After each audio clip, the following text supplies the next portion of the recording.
Hi, I'm Susan Harrington Baker, and I want to talk to you about how I woke up. I'm going to share with you my story of awakening.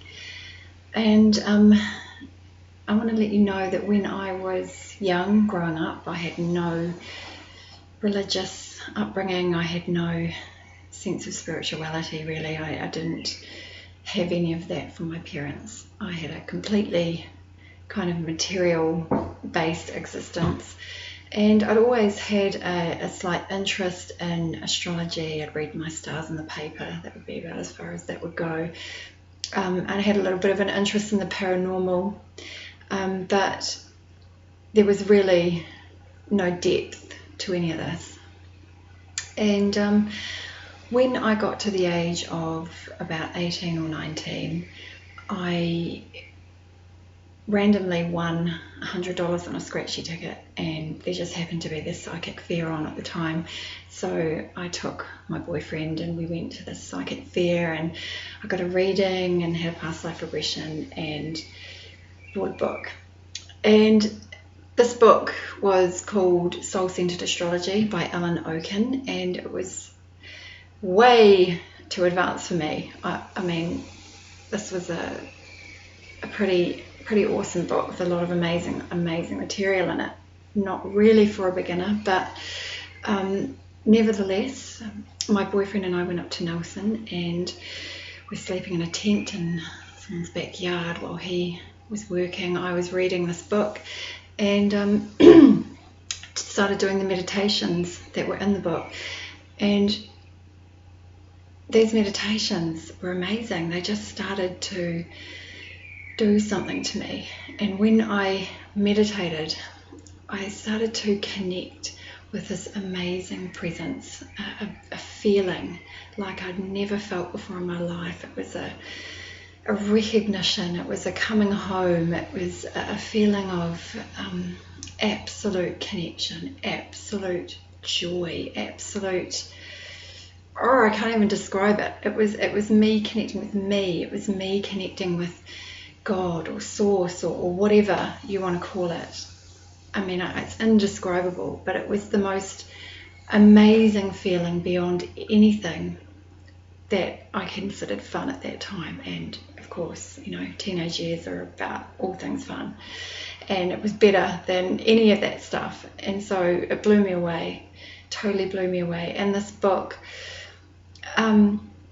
just opened up my field of awareness hugely. I mean, I'd been walking around like this in a tunnel vision, and then all of a sudden, bam, I was awake. I was open. I could see that there was no such thing as death. I could see that we were all connected. I knew about the greater realities of things, and I was having these amazing experiences with this cosmic, beautiful energy. And I knew that this was my thing, that this was what I was here to do. I recognized myself in it. I remembered it. I just loved it. So I thought, right, this spirituality thing, this is me. This is what I'm here to do. I'm going to do it. I'm going to throw myself into it. What's the point of wasting time? I know in my bones that this is why I'm here. So I started to connect with other people. I mean, I didn't know that many people in Nelson, but I met some kind of political activisty kind of people who were really into all things spiritual and quite interesting people. And I started to kind of hang out with them and learning more things. And then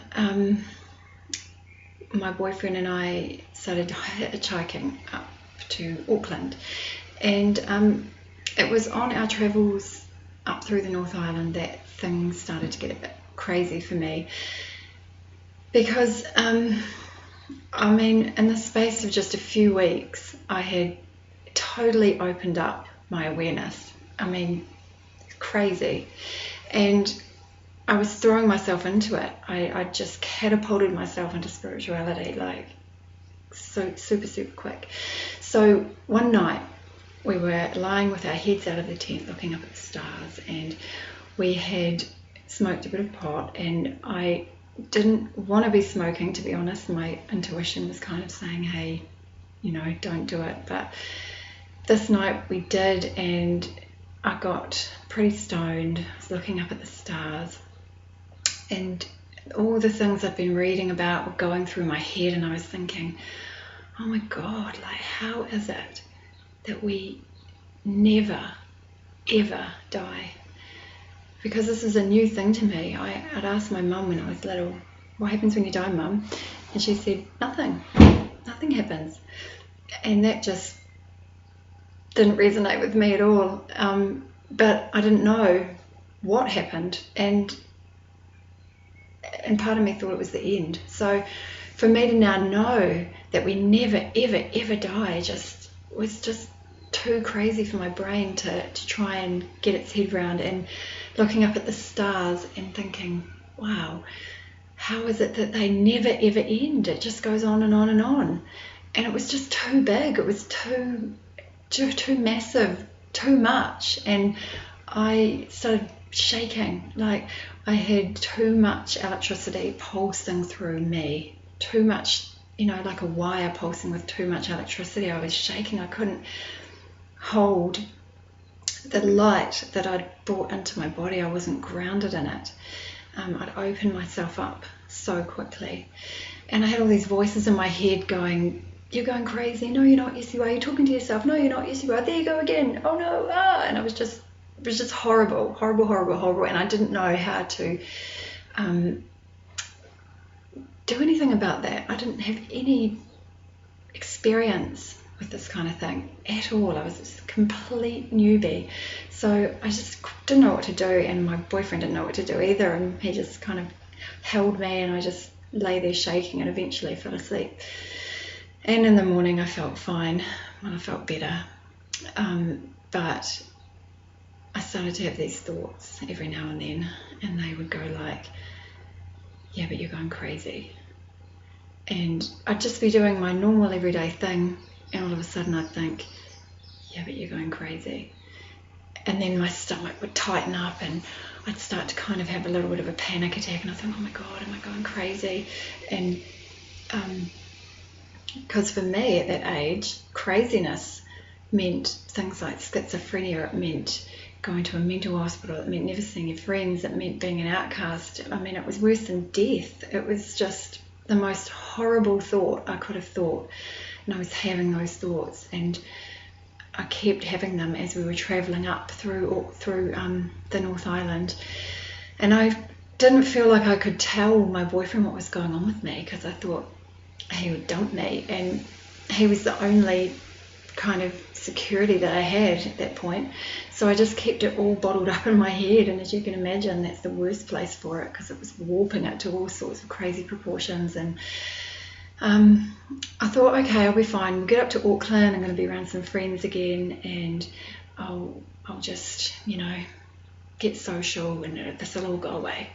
And when I got up to Auckland and met up with some other friends, and it didn't help. It really didn't help at all. And I was still just having those thoughts, and still just feeling so scared and so anxious, and just didn't know what was happening to me. It was just horrible. So I went into my tent outside of another house in Auckland, and just cried. I just didn't know what to do. And my boyfriend came out and found me, and I told him then at that point everything that was going on with me. And he said, why don't you go and see someone spiritual about it, seeing it was spirituality that brought this on for you? And I said, no way, I am not having anything to do with that anymore. I don't want anything to do with it. It's messed my head up, and I'm just going to go back to Christchurch, where I'm from. I'm going to just, click back into my old life and my family and my friends, and I'll be fine. And that's what I really thought I could do. But when I went back to Christchurch, I found that I definitely couldn't talk to my parents about it. They were on a different wavelength to me, and I didn't want to go out and do the same things that I had been doing. I didn't want to go out drinking and smoking, and I mean, I'd grown, and when you've grown in that way, you can't go back. There's no going back. You've become more. And so I was in this limbo land. I didn't want to go back. I couldn't go back to my old life. yet I couldn't move forward because I was so scared. I didn't want to go into that spirituality stuff because I didn't want to mess my head up anymore. So I was just in this really horrible limbo phase and tried to go to university, and that was pretty boring, to be honest.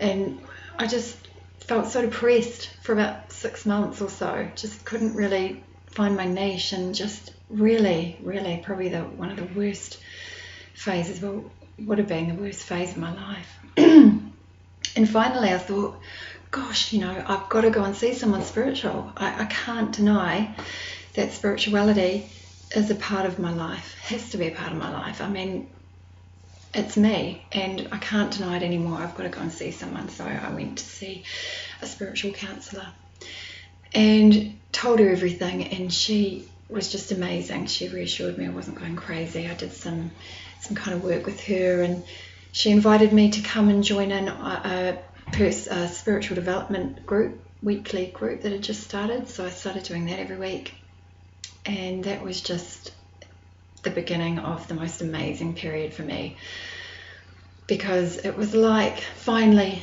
drinking after walking through the hottest desert ever. It was like the water was finally coming through the dam. I was finally able to express myself again and able to feel my spirituality and know that I wasn't crazy, and I was meeting up with like-minded people and doing all these meditations, and I entered a time of feeling, instead of depressed and desolate, feeling so amazingly connected to everyone and everything. And I was having all of these amazing synchronicities. I'd walk down the street under a street lamp, and the street lamp would go out, and I'd be like, yes, that was me, that was my aura, I did that. And just really cool time, just amazing people around me. And I met another boyfriend. I had to let the other one go because we were just moving in opposite directions. And I met a guy who was really spiritual and had been pretty much his whole life. So he introduced me to a whole crew of spiritual people, and I was just growing and developing and learning all sorts of abilities, learning about my past lives, learning about, extrasensory perception, just everything that you can think of. And eventually learnt to channel, and channeling was something that really connected with me. And I'm not going to go too much into that now, but it's something that stayed with me, and I still use it, and it's grown and deepened so much over the years. So yeah, that's pretty much my story, and I, from that point on, have remained connected to my spirituality. I mean, I left New Zealand not too long after that all happened. I started travelling Australia and Asia and the UK, and eventually met the father of my kids and had 3 kids. So throughout that time, I've been in and out of, phases, as we do.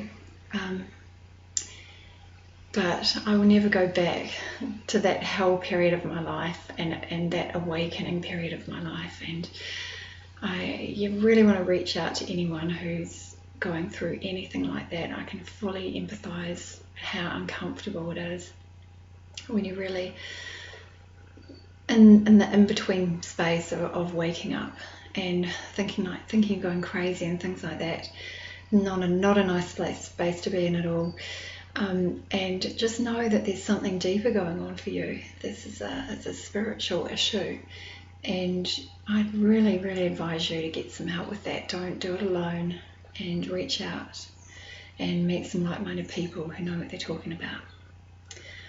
So much love to you, my friends. I hope you've enjoyed this. I've enjoyed it. Talk soon. Ciao.